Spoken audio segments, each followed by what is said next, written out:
What's up guys, welcome back to BME Models channel, and today we'll be creating grass in Blender. If you haven't installed Blender already, make sure to check on to my channel because it has a video on Blender. If you'd also like to create a large project such as a castle, make sure to check out my channel too. And there are all loads of tutorials about different areas in Blender such as tabs or different colors and material properties that you can change. So make sure to check out my channel so that you don't miss out.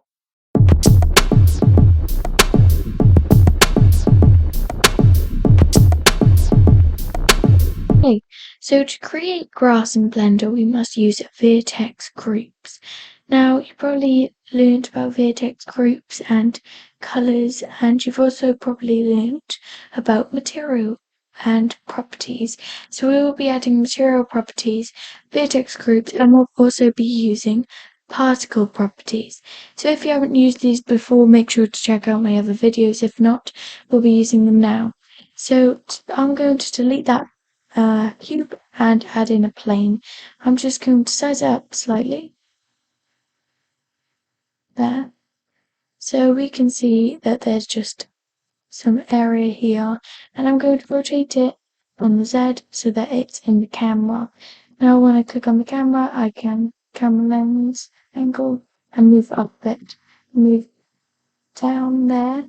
Then we've got a full area of the camera full of this grass, which we will create now. Now we can see that the light's okay on it, so I'm just going to add a few more and then parent them. If you haven't seen this before, then make sure to watch some of my previous videos because they have a lot of parenting and stuff like that. So I'm just going to duplicate or copy and paste if you prefer, and then I'm going to move them around a bit so they're at different levels, different heights, at different places. There we go. Now all the grass is going to be covered by some light.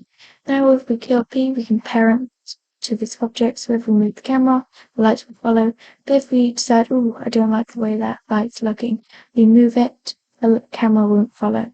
So making this grass, I'm going to click on this plane and / from my keypad so that it is just the plane that we're looking at.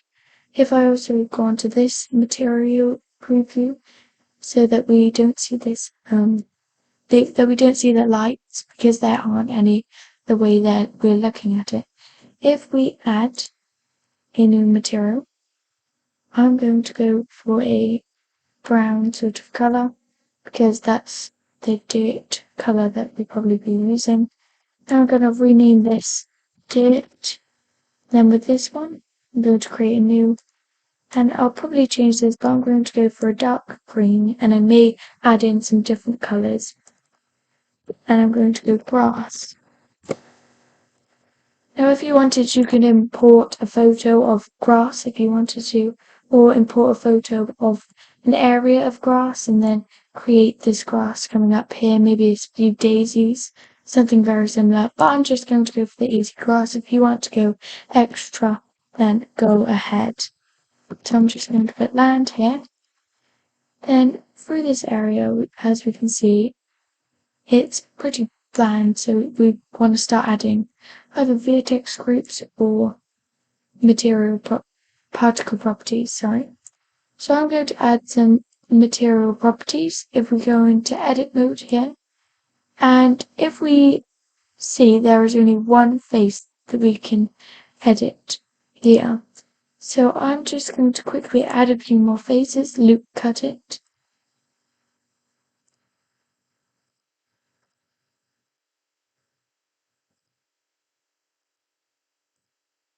I'm just adding a few more loop cuts so that we have more areas that we can control with our vertex groups.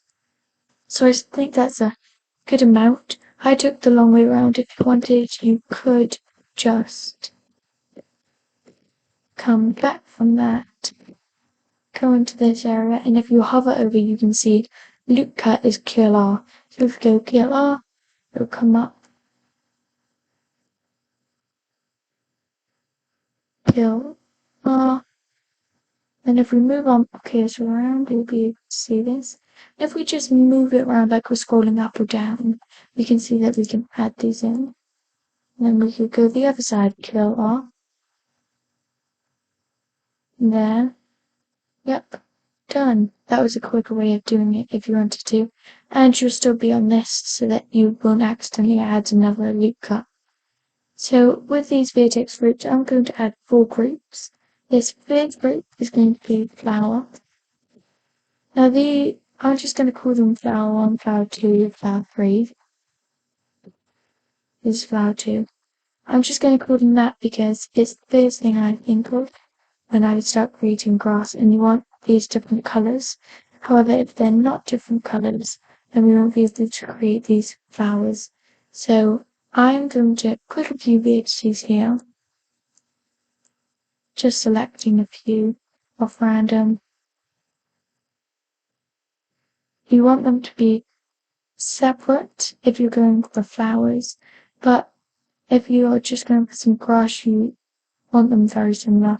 And if you're just going for some grass, you probably want to skip this bit of the video slightly ahead onto the particles. So I'm going to go on flower 1, assign, then deselect, then I'm going to select all, deselect, okay. I'm just going to deselect a few of these.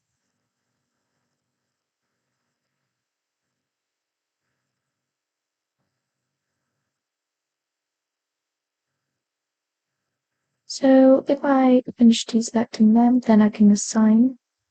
Then if I select all, deselect flowers 2, deselect flower group 1, and we have 3 and 4. If we just deselect some of these,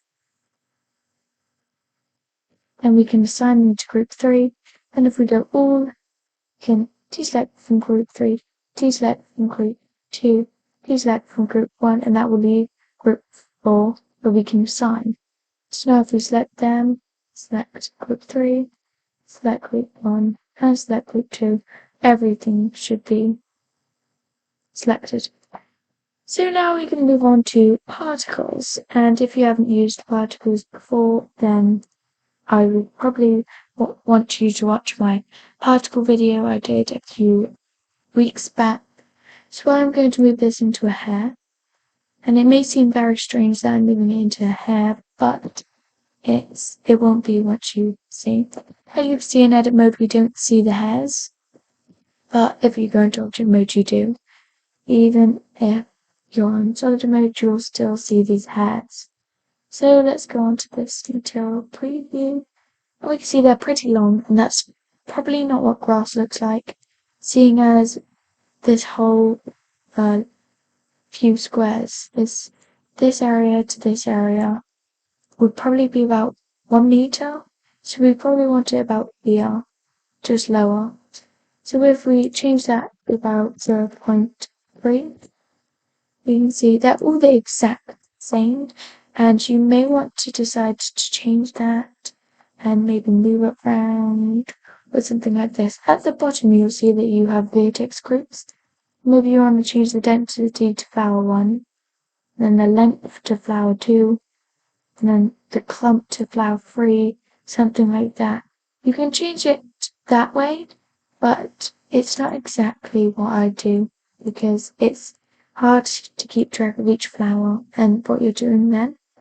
So what I'm going to start to do is density 1 on flower 1, and then I'm going to put the number down to about 10.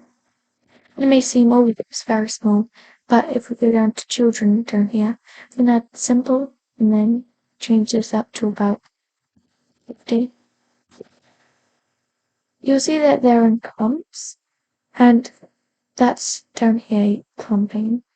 But we don't really want this clumping going on. So if I do interpolated, then they'll be lots more separated. So here is the areas and everything like that, and that's exactly what we want. If we change this though to flower group 1, I can change this top thing, flower 1, so we won't forget which one's which. We change this one to flower 2,